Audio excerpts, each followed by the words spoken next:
नमस्कार दोस्तों, आपका स्वागत है हमारे चैनल पर।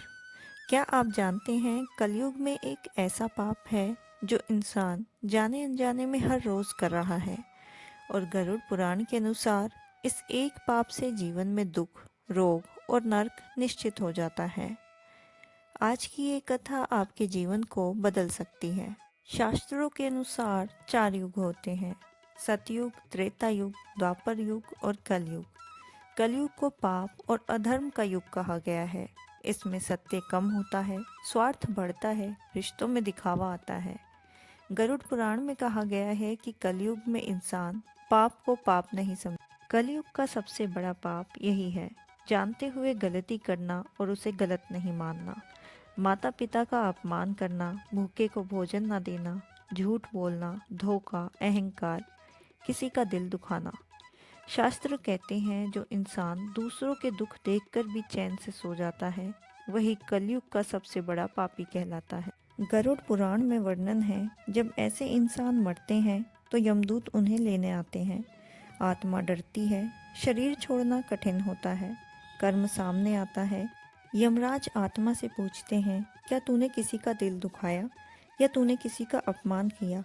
अगर हाँ, तो उसे उसी प्रकार का दंड दिया जाता है और अगर नहीं तो उसे स्वर्ग लोक भेजा जाता है, जहाँ उसे अपने कर्मों का पुण्य मिलता है। गरुड़ पुराण में वर्णन है कि इस पाप से कैसे बचा जा सकता है। कलयुग में मोक्ष कठिन नहीं है, बस ये 3 काम कर लो: किसी का अपमान ना करें, माता पिता और गुरु का सम्मान करें, भगवान का नाम सच्चे मन से लें। कलयुग में भगवान नाम से ही प्रसन्न हो जाते हैं। आज अगर हम अपने जीवन को देखें तो हम खुद को पापी नहीं मानते, क्योंकि ना हमने कभी चोरी की है, ना किसी का खून किया है। लेकिन गरुड़ पुराण कहता है, पाप सिर्फ बड़े कर्मों से नहीं, छोटे व्यवहार से भी लगता है। जब हम माता पिता की बात अनसुनी कर देते हैं, जब किसी ज़रूरतमंद को देखकर भी अपना मुंह फेर लेते हैं, जब हम किसी के दुख पर हंस देते हैं या मोबाइल पर किसी का अपमान देखकर चुपचाप आगे बढ़ जाते हैं। गरुड़ पुराण कहता है, जो इंसान दूसरों के दुख को समझते हुए भी अनदेखा कर देता है, वही कलयुग का सबसे बड़ा दोषी बनता है। भगवान कभी भी इंसान के लिए मुक्ति का द्वार बंद नहीं करते। एक कथा के अनुसार एक व्यक्ति था जो जीवन भर घमंड, क्रोध और स्वार्थ में डूबा रहा। उसने न माता पिता की सेवा की, न किसी गरीब की मदद की। जब उसका अंतिम समय आया तो यमदूत उसे लेने आए। डर के मारे उसके मुंह से बस एक ही शब्द निकला, हे भगवान, मुझसे गलती हो गई। उस एक सच्चे पश्चाताप ने उसके सारे पापों को जला दिया। भगवान नाम कलयुग का सबसे बड़ा वरदान है।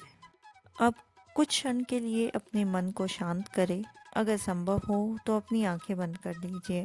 अब मन ही मन इस मंत्र का जाप करें: ओम नमः शिवाय, ओम नमः शिवाय, ओम नमः शिवाय, ओम नमः शिवाय। महसूस कीजिए मन का बोझ हल्का हो रहा है। अगर इस कथा को सुनकर आपके मन में ज़रा सा भी पश्चाताप की भावना आई हो तो समझ लीजिए भगवान ने आपकी पुकार सुन ली। इस कथा को अपने परिवार और अपने परिजनों तक पहुंचाएं। हो सकता है आपकी वजह से किसी का जीवन सही दिशा में मुड़ जाए।